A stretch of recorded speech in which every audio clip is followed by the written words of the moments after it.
Hello student, learning phase in physics में मैं मीतू आपका स्वागत करती हूँ। आज मैं आपको करवाने जा रही हूँ रिफ्रैक्शन ऑफ लाइट। रिफ्लेक्शन हमने लास्ट वीडियो में मैंने जो अपलोड की थी उसमें मैंने सारा बता दिया था रिफ्लेक्शन के बारे में। तो आज हम करेंगे रिफ्रैक्शन ऑफ लाइट। तो what is refraction of light? Refraction of light is the bending of light. ये लाइट की बेंडिंग है, it is the bending of light. Bending कब होती है लाइट की? When light goes from one medium to another. तो it is the bending of light when light goes from one medium to another. तब हमारी जो light है वो बेंड होती है। एक्चुअली हमने क्या पढ़ा हुआ है कि light always travel in a straight line. जो आप छोटी क्लासेस में पढ़ते हो कि लाइट जो है हमेशा स्ट्रेट लाइन ट्रैवल करती है। उसके लिए आपने कैंडल वाला एक्सपेरिमेंट भी किया हुआ है। तो लेकिन कैंडल वाला एक्सपेरिमेंट भी करते हो, एक आप पाइप वाला एक्सपेरिमेंट भी करते हो जिसमें पाइप को बेंड करके देखते हो तो लाइट आपको दिखाई नहीं देती, जो शो करता है कि लाइट जो है स्ट्रेट लाइन ट्रैवल करती है।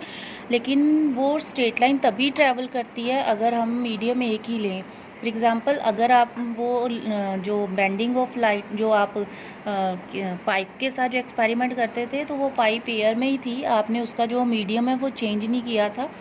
लेकिन अगर हम रे ऑफ लाइट का अगर मीडियम चेंज कर दें तो जो लाइट है वो बेंड हो जाती है। ठीक है, तो सपोज़ करो ये मेरे पास कोई इंटरफेस है, मीन्स ऊपर मेरे पास मीडियम कुछ हो रहा है, नीचे कुछ और मीडियम है। फॉर एग्जांपल, अगर मैं यहाँ पे ग्लास ऑफ वाटर रख दूँ तो ऊपर ग्लास ऑफ वाटर के ऊपर जो है मेरे पास एयर है, ग्लास जो है कोई और मीडियम है और उसके अंदर जो वाटर है वो कोई और मीडियम है, तो 3 मीडियम्स आ जाएंगे। तो जब मैं एक साइड से लाइट फॉल करवाऊंगी तो आप देखोगे कि जो लाइट है वो स्ट्रेट लाइन ट्रैवल नहीं करती, लाइट जो अपने पाथ से बेंड हो जाती है। तो सिमिलर वे में ये मेरे पास एक इंटरफेस है।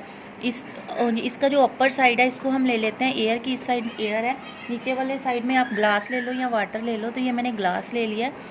तो क्या होता है, अगर इस इंटरफेस के ऊपर लाइट ओब्लिकली पड़ती है, ओब्लिकली का मतलब होता है कि किसी एंगल पे स्ट्राइक करती है। हमने स्ट्रेट लाइन नॉर्मली स्ट्राइक नहीं करवाना। वो क्यों नहीं करवाना वो भी मैं बता देती हूँ, क्योंकि वहाँ पे हमें जो रिफ्रैक्शन है वो हमें ऑब्जर्व नहीं होती। तो हमने ये जो इंसिडेंट रे है हमने किसी एंगल पे स्ट्राइक करी और इस एंगल को हम बोलते हैं एंगल ऑफ इंसिडेंस।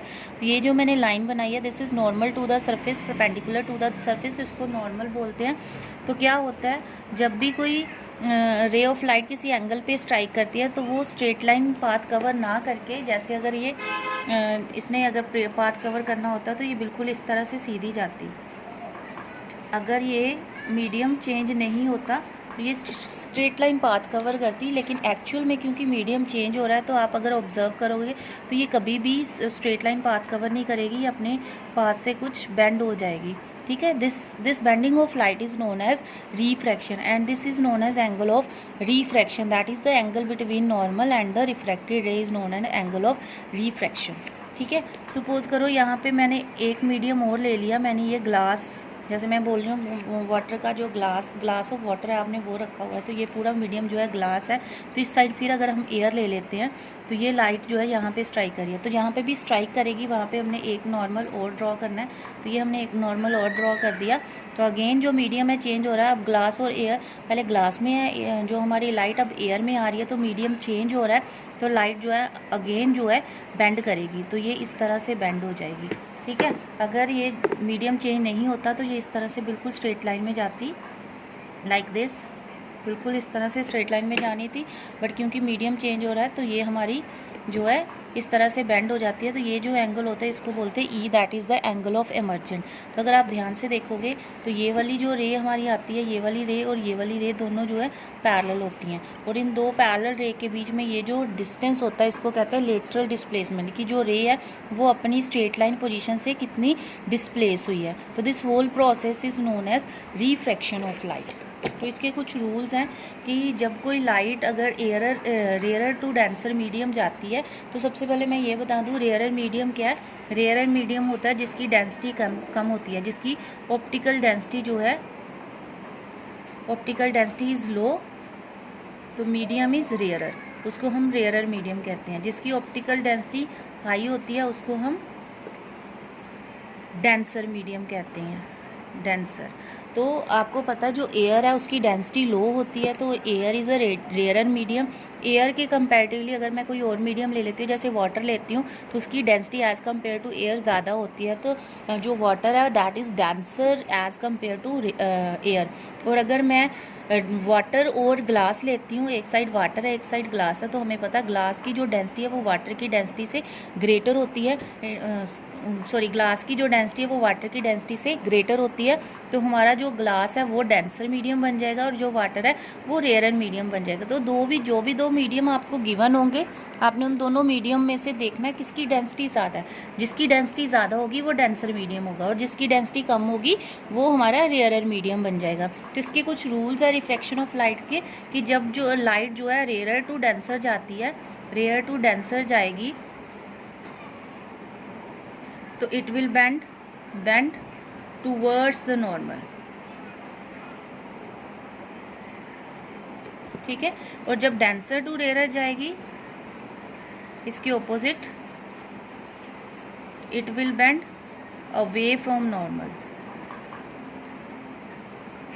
तो ये दो रूल्स हैं जो आपने याद रखने हैं, rarer to denser towards normal, denser to rarer away from normal. एक याद रख लो, दूसरा आपको पता है उसकी ऑपोजिट चलेगा।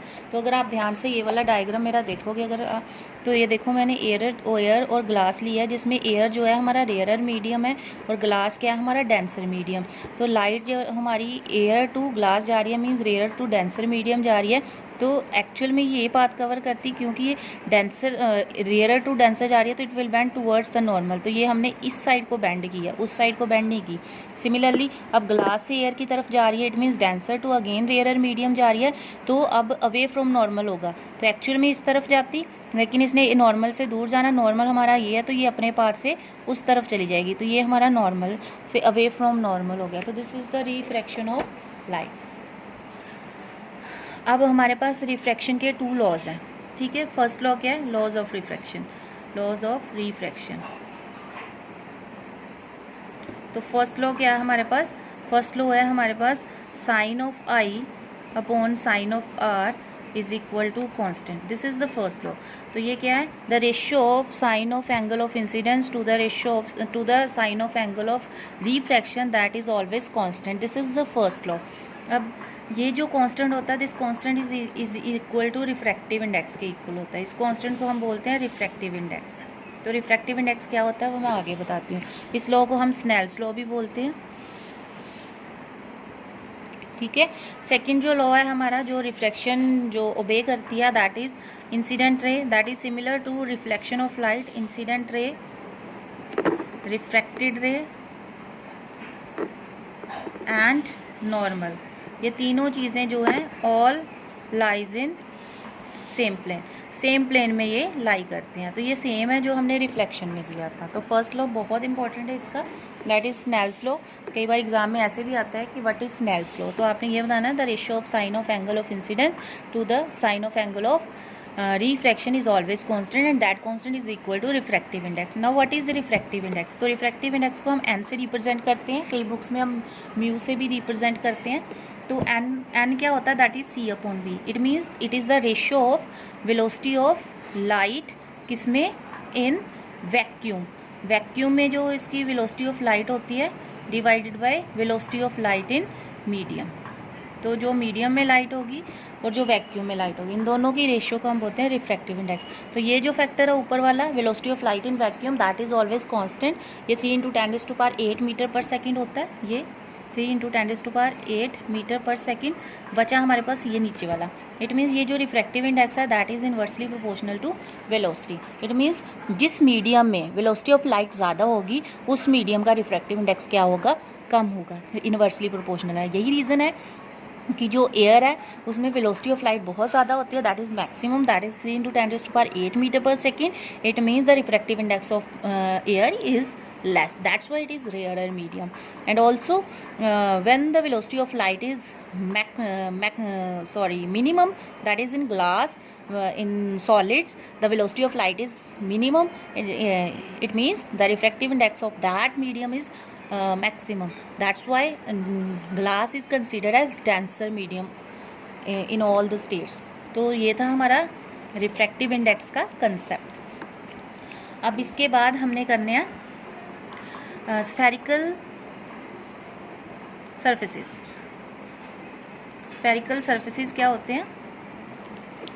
तो स्फेरिकल सरफेसेस हमारे पास कई तरह के हैं। एक सबसे पहले हमारे पास कन्वेक्स, ये शेप होती है कन्वेक्स की, this is known as convex, इसको बाई कन्वेक्स लेंस भी बोलते हैं, ठीक है। एक होता है कनकेव हमारे पास, इसको बोलते हैं कनकेव लेंस। तो आई थिंक यही दो बताने की ज़रूरत है, क्योंकि 10th के लेवल में यही 2 लेंस आते हैं। इवन आप +2 में भी यही 2 लेंस पढ़ेंगे, तो आई थिंक ये 2 काफ़ी है। और भी बहुत सारे होते हैं, प्लानो कन्वेक्स होता है, प्लानो कनकेव होता है, तो वो सब हम नहीं पढ़ेंगे। तो हमने यही 2 लेंस पढ़ने हैं। ये जो कन्वेक्स लेंस है इसको हम कन्वर्जिंग लेंस भी बोलते हैं, और ये जो कनकेव लेंस है इसको डाइवर्जिंग लेंस भी बोलते हैं। क्यों कन्वर्जिंग और डाइवर्जिंग बोलते हैं? क्योंकि ये जो कनकेव लेंस है ये लाइट को डाइवर्ज करता है, फैला देता है, और ये जो कन्वेक्स लेंस है ये लाइट को कन्वर्ज करता है, एक ही जगह पे फोकस करवाता है। That is why it is known as converging lens, and it is entirely opposite to the mirrors, because in mirror we know that the concave mirror is the converging mirror. Now here the concave lens is diverging lens, तो it is entirely opposite to that. तो इसके बाद हमने करना है कुछ rules हैं। Rule से पहले मैं ये बता देती हूँ कि जैसे हम वहाँ पे कुछ टर्मिनोलॉजीज़ यूज़ करते थे, यहाँ पे भी हम कुछ टर्मिनोलॉजीज़ को यूज़ करेंगे। तो ये हमारा कन्वेक्स लेंस है, इसके बिल्कुल ये जो अपर्चर है ये हमारा अपर्चर होता है, और इसका बिल्कुल जो सेंटर होता है, ये वाला जो सेंटर होता है, this is known as optical centre, इसको हम ऑप्टिकल सेंटर बोलते हैं। अब क्योंकि ये तुम्हारे 2 सर्फेसेस हैं, 2 सर्फेसेस होने की वजह से इसके 2 फोकस होंगे और 2 सेंटर ऑफ कर्वेचर होंगे। लेकिन लेंस के केस में हम सेंटर ऑफ कर्वेचर की जगह हम क्या लिख देते हैं? 2f लिख देते हैं, क्योंकि आपको पता है f is equal to r/2, तो r is equal to 2f, तो हम सेंटर ऑफ कर्वेचर की जगह इसको 2f भी लिख देते हैं। तो इस साइड एक फोकस आएगा, इस साइड एक फोकस आएगा, तो इस फोकस को f1 लिख दो, इस फोकस को f2 लिख दो। अब इधर एक सेंटर ऑफ कर्वेचर आएगा, एक सेंटर ऑफ कर्वेचर इधर आएगा, इस सेंटर ऑफ कर्वेचर को हम 2f1 लिख देते हैं, इसको हम 2f2 लिखते हैं। तो ये इसकी टर्मिनोलॉजीज़ हैं। यहाँ से यहाँ तक का जो डिस्टेंस है,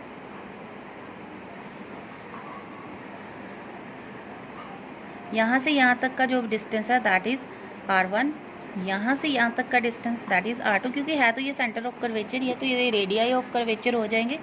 ये हमारा बन जाएगा फोकल लेंथ f1, ये हमारा बन जाएगा f2, ठीक है। अब अगर फोकस को डिफाइन करना, कन्वेक्स के केस में जो फोकस है, इसके केस में क्योंकि ये लाइट को कन्वर्ज करता है तो रियल फोकस बनता है। जैसे कोई पैरेलल रे है, ये आ रही है, तो ये आफ्टर रिफ्रैक्शन जिस भी पॉइंट पे ये मीट करेगी, ठीक है, एक इधर से ले लेते हैं, ये कोई पैरेलल रे है, ये आफ्टर रिफ्रैक्शन जिस भी पॉइंट पे मीट करेगी वहाँ पे हमारा फोकस बनता है। तो ray of light actually meet करी है at some point, that is why it is known as real focus. तो जो कन्वेक्स लेंस है वो हमारा रियल फोकस बनाता है।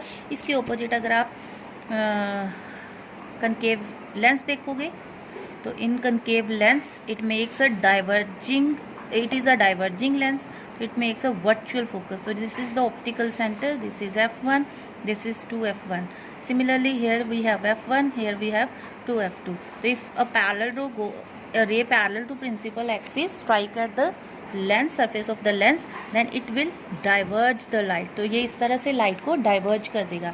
अब ये कहीं पे भी मीट नहीं करी तो हम क्या करेंगे, इसको हम खुद से बैकवर्ड प्रोड्यूस कराएंगे, क्योंकि हमें तो मिलाना है इसको एक्स एक्सिस पे। तो ये हमने इसको मिला दिया यहाँ पे।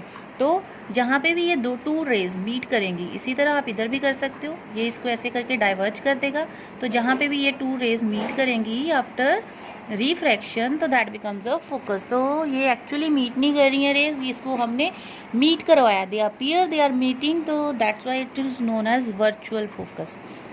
क्लियर। उसके बाद कुछ रूल्स हैं हमारे जो इमेज फॉर्मेशन की है, मैं यहीं तक करवाऊंगी इमेज फॉर्मेशन तक। जो हमारी इमेज फॉर्मेशन है वो हम कल करवाएंगे, हम रूल्स करेंगे आज। तो रूल्स क्या हैं हमारे पास? फर्स्ट रूल है, अगर कोई रे प्रिंसिपल एक्सिस के पैरेलल जा रही है तो वो आफ्टर रिफ्रैक्शन फोकस में से पास करेगी। तो ऑब्वियस सी बात है, यहाँ पे हम 2f1 2f2, यहाँ पे हम ऑप्टिकल सेंटर लिखेंगे f1, यहाँ पे हम 2f1 लिखेंगे, ठीक है। तो this is the first rule. अगर कनकेव मिरर, साथ साथ कनकेव लेंस का भी बता देती हूँ। अगर मैं कनकेव लेंस लेती हूँ तो देखो उसमें क्या होता है। तो ये ऑप्टिकल सेंटर है, ये f2 है, ये हमारे पास 2f2 है, ये f1 है, ये f2 f1 है। तो सेकंड कनकेव लेंस के केस में if ray goes parallel to the principal axis तो it will diverge the ray. तो ये आफ्टर रिफ्रैक्शन हमें ऐसे लगेगा कि ये फोकस में से पास हो रही है। तो ये इसका फर्स्ट रूल है। उसके बाद हमने इसका सेकंड रूल करना है। तो सेकंड रूल देखो, this is the second rule. Second rule में क्या है कि अगर कोई रे फोकस में से पास हो रही है, रे ये फोकस में से पास हो रही है, तो ये आफ्टर रिफ्रैक्शन जो है पैरेलल हो जाएगी। सिमिलरली अगर यहाँ पे आप देखोगे कि अगर हमें कोई लग रहा है कि फोकस की तरफ कोई रे जा रही है, तो ये फोकस है, ये हमारी फोकस की तरफ रे जा रही है, तो वो आफ्टर रिफ्रैक्शन हमारी पैरेलल हो जाएगी। ठीक है, इसने डाइवर्ज करना तो इस तरह से बनाते हैं, इसको इस तरह से मत बनाना, तो ये गलत हो जाएगा। उसके बाद थर्ड रूल है। थर्ड रूल में क्या है कि अगर कोई रे सेंटर ऑफ कर्वेचर में ऑप्टिकल सेंटर में से पास करती है, तो ये बिल्कुल स्ट्रेट निकल जाएगी, क्योंकि जब भी ये ऑप्टिकल सेंटर में से पास करती है तो ये सरफेस पे नॉर्मल बनाती है। तो रिफ्रैक्शन का रूल है कि ये हमारा अगर कोई सरफेस है, तो अगर उसके ऊपर नॉर्मली कोई रे स्ट्राइक कर रही है तो वो बिल्कुल स्ट्रेट निकल जाती है, वो बिल्कुल भी रिफ्रैक्ट नहीं करती। तो इसलिए ये ऑप्टिकल सेंटर में से अगर कोई रे निकलेगी तो वो बिल्कुल सीधी जाएगी, वो रिफ्रैक्ट नहीं करती है। तो similar case will be in the concave lens. तो if the ray goes from the center optical center it will go straight. तो अगर आपको ये सब समझ में आ गया है, ये सारे रूल्स पता चल गया, रिफ्रैक्शन टॉपिक समझ में आ गया है, तो मेरी वीडियो को लाइक ज़रूर करें, इसको शेयर करें और मेरे चैनल को सब्सक्राइब करें ताकि आपको अपडेट्स मिलते रहें। Thank you.